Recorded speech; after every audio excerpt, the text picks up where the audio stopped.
باللہ من الشیطان الرجیم بسم اللہ الرحمن الرحیم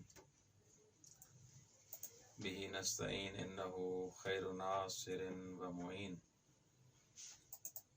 وصلی اللہ علی سیدنا و نبینا ابوالقاسم محمد اللهم صل على محمد وآل محمد وعلى آلہ الطیبین الطاہرین المعصومین لا سیما بقیت اللہ فی الارضین روحی و ارواح العالمین لتراب مقدمہ الفدا اما بعد برہان نظم کے بارے میں آج ہماری گفتگو ہے۔ خدا شناسی کے بارے میں ہم نے بیان کیا کہ خدا کو پہچاننے کے کچھ راستے ہیں، کچھ طریقے ہیں۔ ان طریقوں سے، ان راستوں سے خدا کو پہچانا جا سکتا ہے، درست۔ ان میں سے ایک طریقہ کیا تھا؟ راہ عقل۔ عقل سے انسان خدا کو پہچانتا ہے۔ تو اس حساب سے کل ہم نے برہان فطرت کو بیان کیا کہ فطرت کیسے خدا پر دلالت کرتی ہے، خدا کو ہم فطرت کے ذریعے کیسے پہچانتے ہیں، یہ ہم نے بیان کیا۔ آج جو ہم بیان کر رہے ہیں وہ برہان نظم کو بیان کر رہے ہیں۔ برہان نظم دروا کے جیسے فطرت ایک راہ درونی تھا، اندرونی ایک راہ ہے، داخلی ایک راہ ہے، ایسا راستہ ہے برہان فطرت جو انسان کے اندر سے مربوط، انسان کے دل سے مربوط ہے، انسان کے وجود درونی سے مربوط ہے۔ برہان فطرت کچھ راستے اور طریقے جو جن کے ذریعے خدا کو پہچانا جاتا ہے، وہ راستے کون سے ہیں؟ راہ تجربے۔ انسان تجربے کے ذریعے خدا کو پہچانتا ہے۔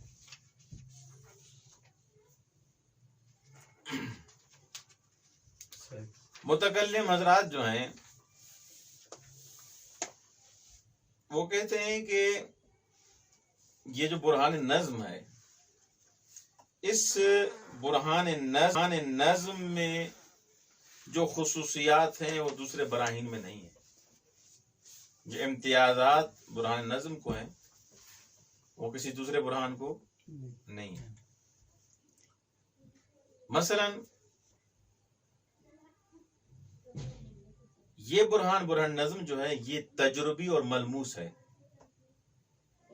جو آپ چیزیں دیکھتے ہیں ان کو دیکھنے کے بعد جو جس نتیجے تک پہنچتے ہیں، ملموس طریقہ جس کو آپ ٹچ کر رہے ہیں، جس کو آپ دیکھ رہے ہیں، اس کے ذریعے سے آپ خدا تک پہنچتے ہیں۔ یہ دوسرے برائن میں نہیں ہے۔ تجربے سے، ملموس طریقے سے جو آپ خدا تک پہنچتے ہیں وہ برہان نظم میں ہے، برہان فطرت یا دوسرے برائن میں نہیں ہے۔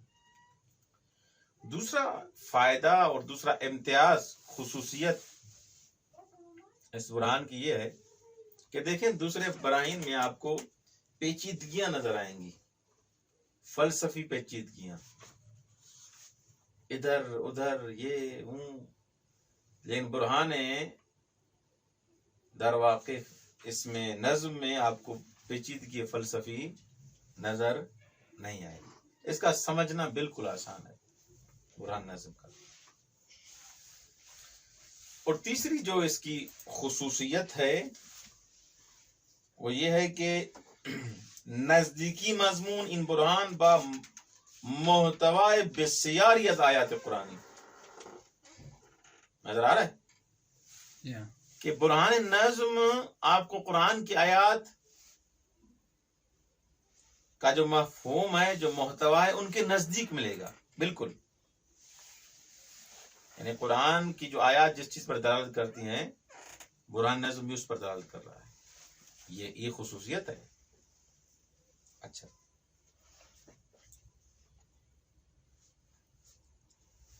یہ امتیازات ہیں کس کے؟ برہان نظم کے. اچھا، اب جب برہان نظم کے امتیاز بھی آپ نے پڑھ لیے، اب پہلا سوال ہمارے ذہن میں یہ آتا ہے کہ آغا یہ برہان نظم کب سے شروع ہوا؟ اس کا مصنف سب سے پہلا کون ہے؟ آیا قدما کی کتابوں میں یہ برہان نظم تھا یا نہیں تھا؟ آگا کہتے ہیں کہ در مناب کوہن کلامی چندان مورد توجہ جدی متکلمان قرار نہ گرفتے. جو قدیمی ہمارے بزرگ علماء تھے، ہاں، انہوں نے اتنا توجہ نہیں دی اس برہان نظم کو، حتیٰ کہ کافی کتابوں میں اس کا ذکر بھی نہیں آیا. برہان نظم. فخر رازی جو اشعریوں کا ایک بڑا متکلم شمار ہوتا ہے، اور محقق لاہجی جو امامیوں کا ایک بڑا متکلم شمار ہوتا ہے، انہوں نے اشارہ کیا اس برہان کی طرف. فخر رازی نے اپنی کتاب المطالب العالیہ میں کافی سارے طریقے اور تقریریں لکھی ہیں جس میں انہوں نے برہان نظم کو بیان کیا ہے. لیکن اس کا نظریہ یہ ہے کہ تنہا در صورت انضمام بے دیگر ادلے خدا شناسی موجب یقین بے وجود خدا می شود. یعنی یہ اکیلی یہ ادلہ کافی نہیں ہے، کچھ اور ادلہ ملانے پڑیں گی. محقق لاہی جی کی ایک کتاب ہے گوہر مراد. کون سی؟ گوہر مراد. وہ کہتا ہے کہ پس از اس بات این کے نظام ہستی نظام احسن است، آن را دلیلی بر حکیم بودن خداوند می داند نہ اصل وجود او. وہ کہتا ہے کہ یہ برہان نظم یعنی کائنات نظم سے ہے، کائنات منظم ہے، یہ اتنا اس چیز پر دلالت کرتی ہے کہ جس نے بنائی ہے وہ حکیم ہے. بھائی خدا کے وجود پر دلالت اس کی نہیں. یہ پہلے کے جو علماء تھے، فخر رازی، لاہی جی، ہاں، انہوں نے اس انداز سے بیان کیا، لیکن مستقل طریقے سے یہ کتابوں میں مطرح نہیں ہوتا تھا. واضح ہو گیا؟ اچھا، اب سوال ہے یہاں پر، آگا برہان نظم کہہ رہے ہیں آپ، اس کی خصوصیات بیان کر رہے ہیں، اس کا تاریخچہ بیان کر رہے ہیں آپ کہ کب سے شروع ہوا. یہ نظم ہے کیا؟ نظم ہے کیا؟ سب سے پہلے یہ نظم ہے کیا؟ نظم کا آپ کو نہیں پتا چلے گا تو باقی مثلا میں اگر کہوں بھینس چارہ کھاتی ہے، بھینس یوں ہوتی ہے، بھینس کی یہ خصوصیات ہیں، پہلے مجھ سے پوچھیں گے نہیں بھینس کیا ہے، بھینس کی تعریف تو کرو. گائے کی میں خصوصیات بیان کروں، گائے ایسی ہوتی ہے، گائے ایسی ہوتی ہے، گائے ایسی ہوتی ہے، گائے کے یہ امتیازات ہوتے ہیں. مجھ سے پوچھیں نہیں گائے کیا ہے، یہ درست. ہم برہان نظم کی اہمیت بیان کر رہے تھے، برہان نظم کی خصوصیات بیان کر رہے تھے، برہان نظم کا تاریخچہ بیان کر رہے تھے. یہ برہان نظم ہے کیا؟ یہ نظم کیا ہوتا ہے؟ یہ نظم کیا ہوتا کیا ہے؟ اس سے پہلے کہ ہم برہان نظم کے بارے میں گفتگو کریں، پہلے نظم کے بارے میں ہم گفتگو کریں کہ نظم کیا ہوتا ہے. دیکھیں، نظم 3 عنصروں سے وجود میں آتا ہے. کتنے؟ 3 عنصر. 3 اس کے اعضاء ضروری ہیں، 3 اس کے رکن ضروری ہیں. ان 3 رکنوں کے علاوہ نظم وجود میں نہیں آئے گا. نمبر 1، نظم آپ تب کہیں گے نا جہاں پر 5-6 چیزیں ہوں، 2-3 چیزیں ہوں، پھر کہیں کہ یہ منظم ہوں. اس کا مطلب ایک چیز کا کوئی نظم نہیں ہوتا. کچھ اشیاء ہوں. سب سے پہلے برہان نظم کے لیے ضروری ہے کہ مجموعہ کچھ چیزوں کا ہونا ضروری ہے. دوسرا رکن کیا ہے؟ اس مجموعے میں ایک دوسرے کے ساتھ جو چین ہے، جو ربط ہے، اس ربط یعنی اس عامل کا ہونا ضروری ہے. یہ اس کے ساتھ منظم ہے. یہ مثلا کمپیوٹر ہے، یہ کی بورڈ ہے، یہ ماؤس ہے، یہ سی پی یو ہے، یہ ہارڈ ہے، درست، یہ لاؤڈ اسپیکر ہے. یہ الگ الگ چیزیں ہیں. یہ کیا ہے؟ ساری الگ الگ چیزیں ہیں. یہ کہتے ہیں کہ اس میں یہ نظم تب وجود میں آئے گا اس کا جب اس میں کوئی ایسی اتھارٹی ہو، کوئی ایسی چیز ہو جو ان سب کو آپس میں ربط دے، ملائے. وگرنہ اس کا اس کے ساتھ ربط نہیں، اس کا اس کے ساتھ ربط نہیں، اس کا اس کے ساتھ ربط نہیں. یہ الگ کچھ ہے نہیں، یہ الگ ہے کچھ ہچی تھی. یہ بٹنوں کا ایک بلا کر ایک مشین ہے بس، جو آپ کے کسی کام کی نہیں ہے. یہ کام تب کرے گی جب اس کو اس کے ساتھ کوئی چیز ملانے والی ہو. بس نظم میں پہلی چیز کس کا ہونا ضروری ہے؟ کچھ اشیاء کا، کہ کمپیوٹر، سی پی یو ہو، مانیٹر اور کی بورڈ، ماؤس، اسپیکرز، ان کا ہونا ضروری ہے. فقط اس کا نظم نہیں ہوتا. یہ تو ایک چیز ہے، اس کا کس کے ساتھ نظم دیں گے آپ؟ نظم میں کچھ اشیاء کا ہونا ضروری ہے. دوسرا کیا ہے نظم میں؟ اشیاء کا آپس میں ربط کیا ہے، وہ عامل کیا ہے جو ان کو آپس میں ملا رہا ہے. درست ہے؟ تو فرماتے فقط یہ اگر پڑی ہوئی ہو تو کمپیوٹر چلے گا؟ نہیں چلے گا. کوئی ایسی چیز ہو جو ان کو آپس میں جوڑے، رابطہ دے. بس عامل کا ہونا ضروری ہے جو ان کو نظم دے. درست. تیسری چیز برہان نظم میں ضروری ہے کہ وہ عامل اگر ہو، کیا اس کا ہونا کافی ہے؟ نہیں، وہ عامل بھی اس خاص ترتیب کے ساتھ ان کو آپس میں جوڑے گا تب نتیجہ ملے گا. مثلا کیا؟ مثلا میرے پاس کمپیوٹر ہے، مانیٹر بھی ہے، کی بورڈ بھی ہے، سی پی یو بھی ہے. ایک شرط موجود ہے، میں عامل ہوں، ان کو چلانے والا ہوں، میں بھی موجود ہوں.